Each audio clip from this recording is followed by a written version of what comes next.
Good afternoon, everybody. Welcome to Mystics Outlook. Joined by Cardo W. Jr. As always, I'm Wilson Sharpe Jr. Look, the Mystics with a hard-fought win this afternoon against the Seattle Storm. They played each other yesterday. We saw Seattle um, hold off Washington tonight or this afternoon. It was Washington just carving out a really tough, gritty win that they definitely needed. They beat the Storm 78-75. Huge night from Ariel Atkins. Some of the issues they had in the second half, at times, she got in a little bit of foul trouble. And they definitely missed her on the floor during that time. And they closed it out with defense. They had a chance to go up five, maybe have Seattle play the foul game. The Sasha Cloud little screen roll at the top, which Carol Austin got a good screen, turned the corner, nobody there. Missed the layup. I'm sure she's hit a bunch of times, but in that moment, ball comes off the rim and Seattle has another chance. 11.3 seconds left. And we watch Washington just lock down defensively and get, two stops in one possession to close this one out. So, Carter, your thoughts on watching this one? Yeah, I just feel like they did. It just duplicated what the Storm did yesterday. They did the little things better. They executed down the stretch better. And that's really when you got these two type of teams that are eyeing a deep run in the playoffs, possibly for a championship. It comes down to the little things, and that's what the Mystics lost on yesterday. But today they corrected them. They didn't have the turnovers like that stretch that killed them in the fourth quarter yesterday. They only had 9 total today, I believe. Yeah, they only had 9 total today in that fourth quarter stretch yesterday. In the first nearly 4 minutes of the fourth quarter, they had 5 in that span. You know what I mean? 3. They had 3 in that span right then and there, and that's when the Storm built their lead up to 15, and it was just too much to overcome. But it was still a close game.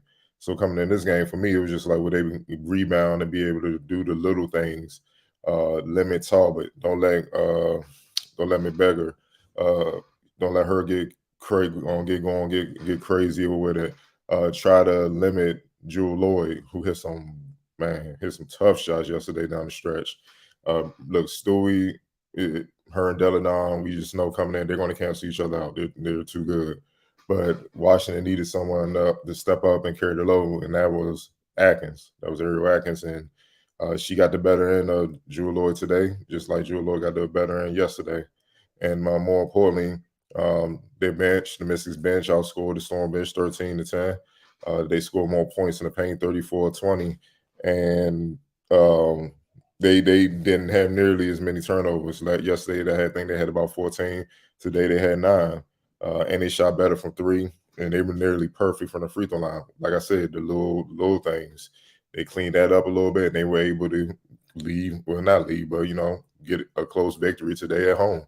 And that was the difference between possibly being 1-1 this weekend and being 2-0. Look, I get it. This is the best team that they had since the 2019 run.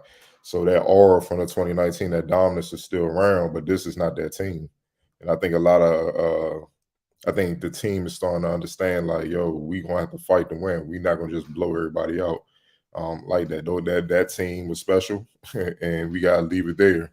And I think they're starting to move on from that and forge their own identity with this team. And it's more of a gritty type team. More when they're gonna grind out wins. You know what I'm saying, against the top teams. And that's what playoff basketball is all about. That's what they're gonna have to do. And I'm encouraged by this win because when the Mystics lose, they beat themselves. It's not necessarily. It's rare that a team just come in and just smoke them.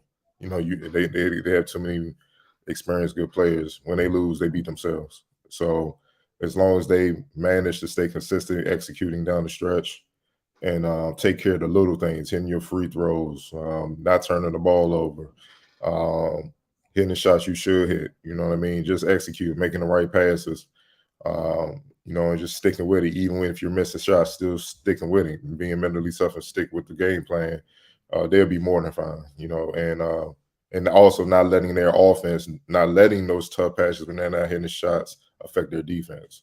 We saw a little bit of that yesterday. So if they clean that up and just stay consistent with executing everything, they have a lot to say who's crowned champion as this thing goes along this season. Yeah, I think what you just said was perfectly. You just explained the difference between 2019 and this one. There, you don't have the offense just to bail you out of situations at times where it was so much firepower that you can afford some slippage. That's not here. Like this one, it has to be led with the defense, like fully led with it. And obviously you score, but they're the best with getting transition, things of that nature. But this team's led by that end of the floor, and that's how they close the night's game out. Um, I think they still have a ways to go in terms of improving on executing on the offensive end. And that's kind of been a journey all the season where there's times where, like you said, to put the 2019 team away for this group, sometimes they almost have to close games twice because they have little moments of slippage execution wise. And like I think you and Raymond said yesterday, those little moments against good teams, you can't give Sue Bird a couple extra possessions to figure out how to beat your defense. I don't care how good it is. You don't want to give good team extra crack at it, right?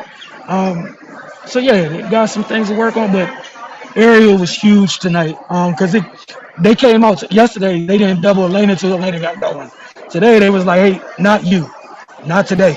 And Ariel got going. She had a strong enough first half that eventually Elena was able to get loose a little bit. But like you said, winning the battle in terms of the benches was big. Like they're going to have to grit, grind, and fight these things out. And they're capable. It's just kind of like you said, leaning all the way into that identity. They'll be fine. But again, too good of a team in terms of who they are and how many people are still here from their run.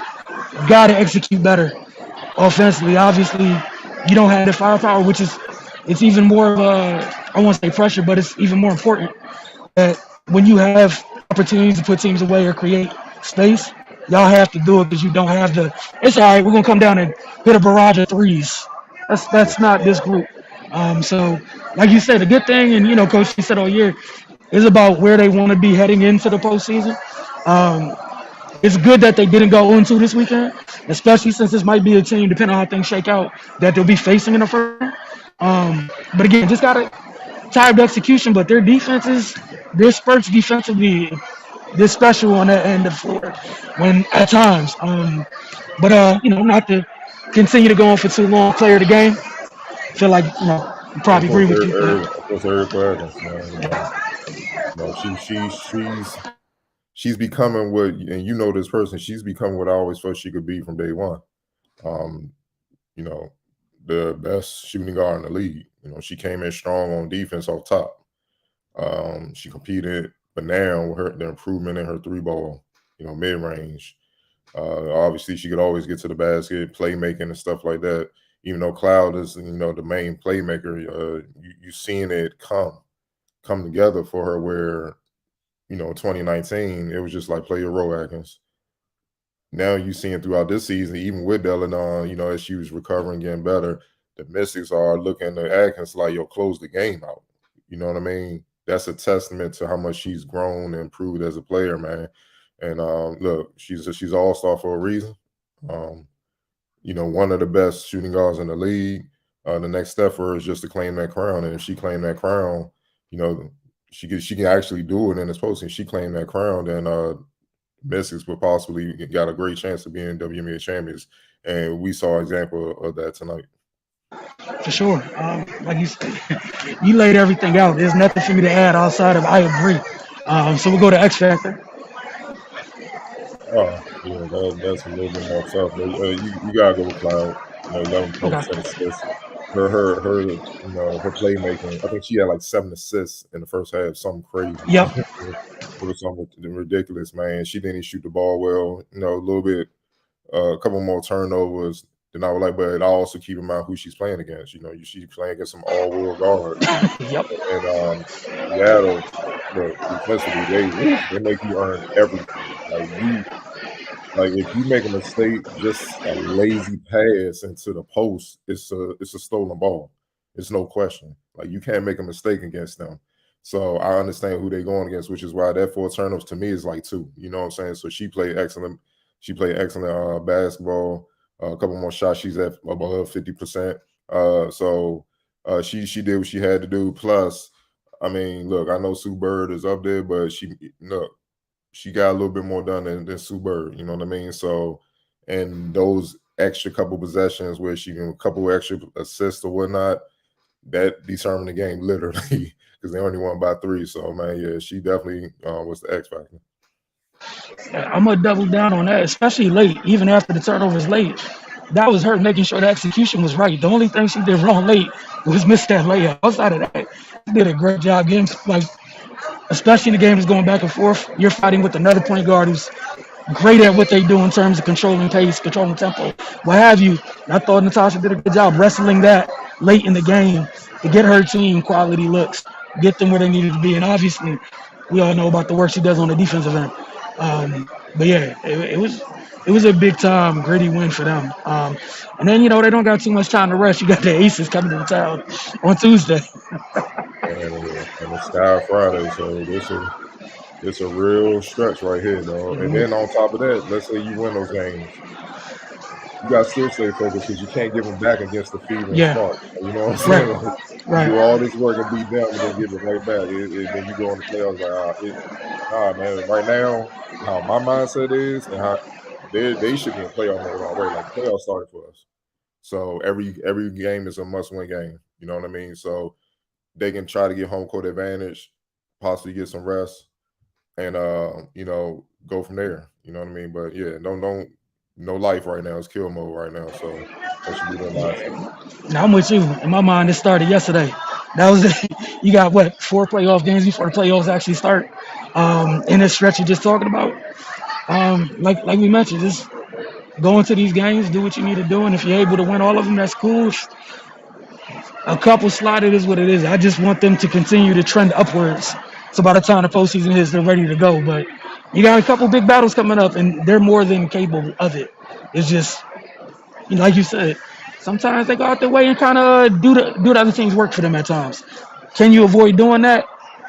That's all. That's all we really want during this next stretch. But for Carter and myself, y'all enjoy the rest of your Sunday. Appreciate y'all as always for tuning into Mystics Outlook.